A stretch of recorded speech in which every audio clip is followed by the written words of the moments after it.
আসন্ন ঈদুল আজহায় পশুর বর্জ্য ১২ ঘন্টার মধ্যে অপসারণের নির্দেশ দেওয়া হয়েছে বলে জানিয়েছেন স্বরাষ্ট্র উপদেষ্টা লেফটেন্যান্ট জেনারেল অবসরপ্রাপ্ত মোহাম্মদ জাহাঙ্গীর আলম চৌধুরী। দুপুরে আইন শৃঙ্খলা সংক্রান্ত কমিটির বৈঠক শেষে সাংবাদিকদের এ কথা জানান তিনি। জানান, আগামী বছর থেকে হাসিল ৫% থেকে কমিয়ে ৩% করা হবে। স্বরাষ্ট্র মন্ত্রণালয়ের সভাকক্ষে আসন্ন ঈদুল আজহা উপলক্ষে কোরবানির পশুর হাট ও কাঁচা চামড়া সুষ্ঠু ব্যবস্থাপনা সংক্রান্ত এবং আইন শৃঙ্খলা সংক্রান্ত কোর কমিটির সভা করে স্বরাষ্ট্র উপদেষ্টা।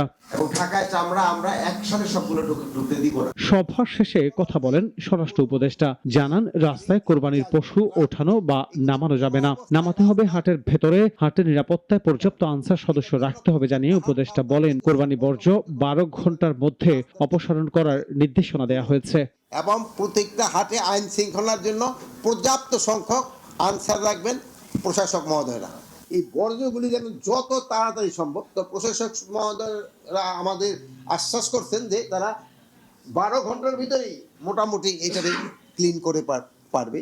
প্রতিবারেই অনেক চামড়া নষ্ট হয় জানিয়ে স্বরাষ্ট্র উপদেষ্টা বলেন, এবার বিক্রেতারা চামড়ার ন্যায্য মূল্য পাক, কারণ চামড়ার ন্যায্য মূল্য গরিবের হক। এবার তারা যাতে ন্যায্য মূল্য পায় সেটার ব্যবস্থা করা হয়েছে বলেও জানান স্বরাষ্ট্র উপদেষ্টা। সবচেয়ে প্রথম হলো যে চামড়ার যেন ন্যায্য মূল্যটা পায়।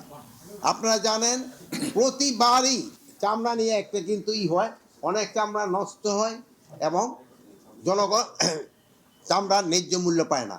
এই চামড়ার ন্যায্য মূল্যটা কিন্তু একটা হলো গরিবের হক। নির্বাচন ম্যানিপুলেট করার লক্ষ্যে সরকারি চাকরি আইন সংশোধন করেছিল আওয়ামী লীগ। যখন দরকার হয় আইন সংশোধন পরিবর্তন হয়। এখন সংশোধনের প্রয়োজন হয়েছে, কর্মচারীরা প্রয়োজনে এই সংশোধন নিয়ে আলোচনা করতে পারে বলেও জানান তিনি। আইন শৃঙ্খলা পরিস্থিতি ভালো থাকে। আনোয়ার হোসেন, নাগরিক, ঢাকা। ওয়ালটন আবারও মিলিনিয়ার অফারে ওয়ালটন ফ্রিজ কিনে আপনিও হয়ে যেতে পারেন মিলিয়নিয়ার।